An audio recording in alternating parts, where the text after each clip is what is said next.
Hey guys, back with another video real quick. I'm going to be changing out the head studs over to the ARPs, getting ready for the turbo setup. So I figured I'd make a video and try to go over it. Be my first time, so you guys will learn right along with me.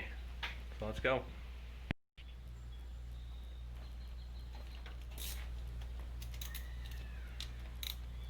Probably should start off with taking the plugs out.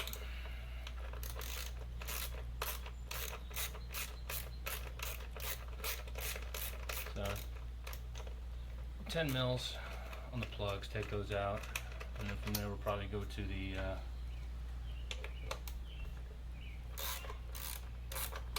stay bolts that hold in the wiring harness behind them.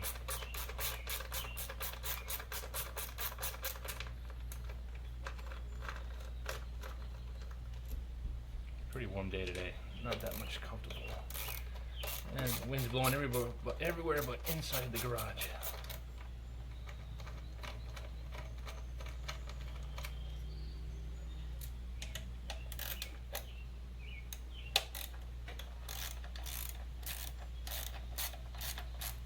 No, I've been going through the car and I found a website called bellmetric.com, and they carry every single bolt you could imagine, and for a pretty good cost. The shipping's not what I would say the most favorite of.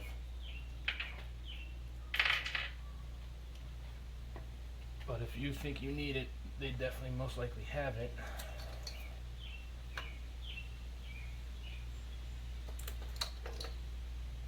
So, as you guys can tell, a lot of stuff on my car is not there anymore. So if you guys are still running mainly a stock setup under the hood, you're going to have a lot more to take off. Okay, so those are out. I'm going to take out the stays for the wiring harness.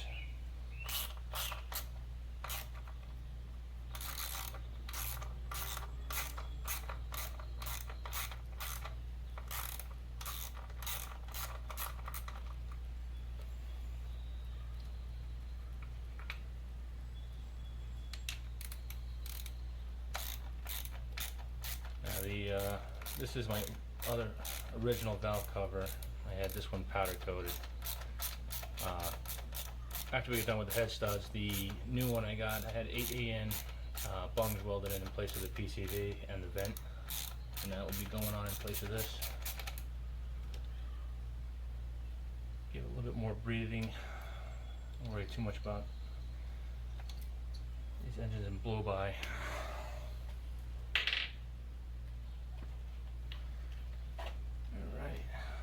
Those are out. And I like leaving the plugs in until you're really definitely ready to take the cover off, just in case you're going to drop a bolt. So I'll take the 6 bolts holding the valve cover itself on.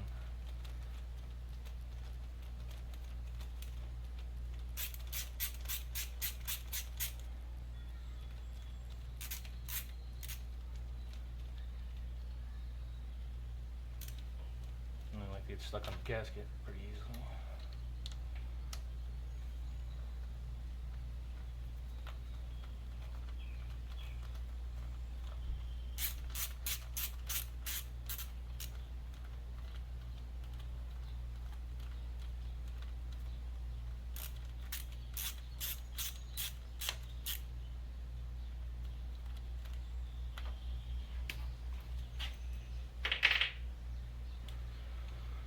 I figured while we're in there, I might as well check valve clearance. I should say valve lash, correct term.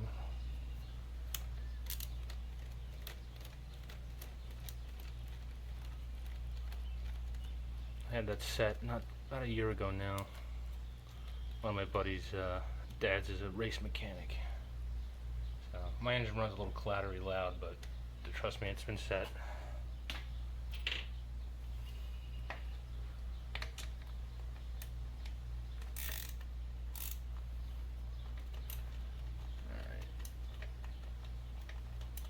Just got to finish up these 3, and then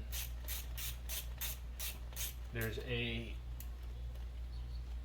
mount on the back of the engine. It sits right at the back here, right where I'm taking this bolt down actually.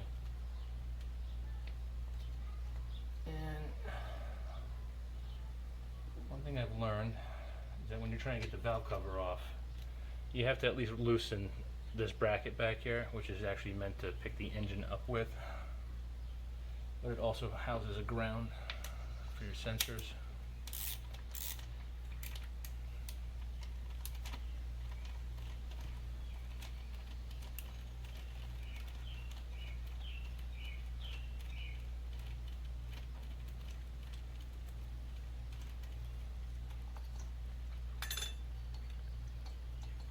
Just a bracket loose.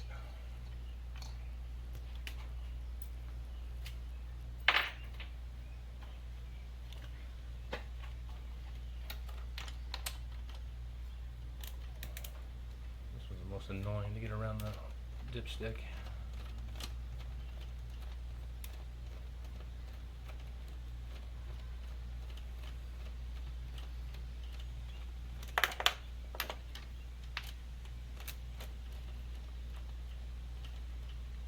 The good thing that Mitsubishi did is basically everything on the top here is a 10 mil bolt.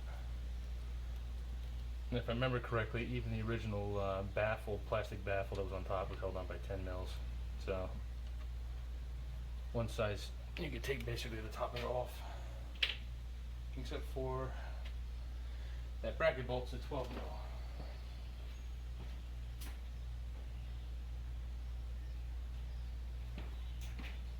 Ask me how I know that one.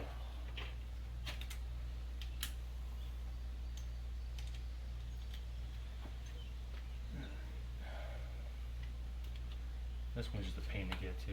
Gotta get around the harness.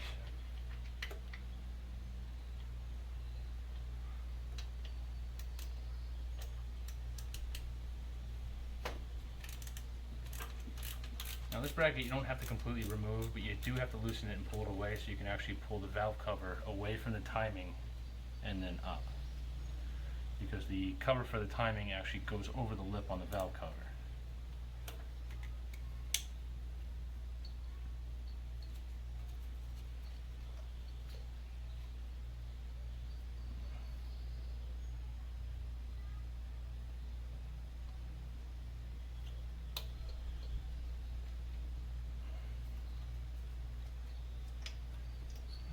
The thing I gotta take off is the PCV hose and the vent hose, which those I'm just gonna cut because these are getting retired. Going from 6 a.m. to 8 a.m. Shears. Like they say, you go big or you go home. Let's go big and drop stuff. I don't feel like taking those brackets off right now. And let's see if I can get it on there. There we go.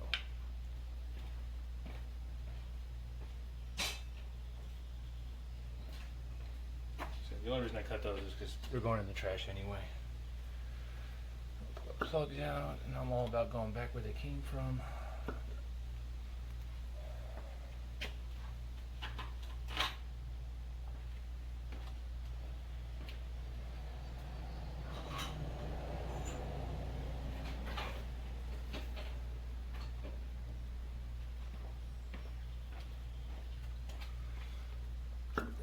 Number 1. Like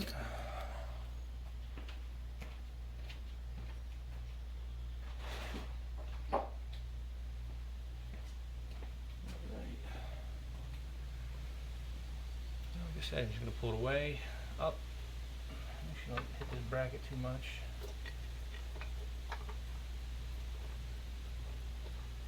This is where it gets a little tricky because you actually got to get the timing side.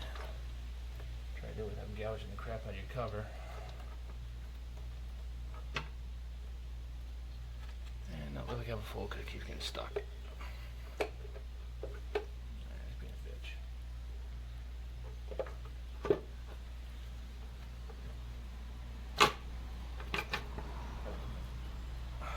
And we're off. And just like that, get the valve cover removed.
Alright guys, I finished up. One little quick side note, because I'm about to put the valve cover back on. If you're doing this on, you're going to have your VVT solenoid right there. And there's one 10mm bolt right there that you have to take out. I basically took a flathead screwdriver, pried it against the rocker arm there, and just gave it a quick little shot, not too hard, obviously, and it popped right out. So, then just reverse procedure when you're done doing that last stud, but you have to take that out to get that last head stud out. So I left that one for last. Hey guys, figured I'd just give like a quick little recap. It took me a little bit more than a day, only because I had ran out of time one night. It really wasn't that bad. A little nerve-wracking being my first time doing it, but the VVT solenoid seemed to be like the most difficult part, because you got to realize that 10 mils down there, and then you got to, well, the car's 14 years old, so it's been in there for quite a while. It took a little bit of a shot to get that to back out. I haven't started it yet. I'm gonna be emptying the oil just as a precautionary, just in case some coolant mixed in, and then just refilling it. I'm not doing a filter change yet because I'm still in the process of getting parts on for the turbo. The ARPs, really simple. Once you pull the bolt out, you put it right back in. I put the grease it's supplied with the kit, put it on the bottom of the bolt, drop it in there, use the Allen key, get it tight, back it off a half turn, because you don't want them completely bottomed out when you're putting the nut on. Put the grease on the bottom side of the washer, drop the washer on, then you put the grease inside the actual nut on the bottom side of the flange nut and get that on. They torqued right to 80 foot-pounds. It really was not bad. The tall tale sign obviously is going to be once I fire the car back up. Besides that, pretty cut and dry. Hopefully this allows me to at least push 10 psi with no problems with the head pushing off. So, you guys have any questions, just let me know. Happy to help. Thanks, guys.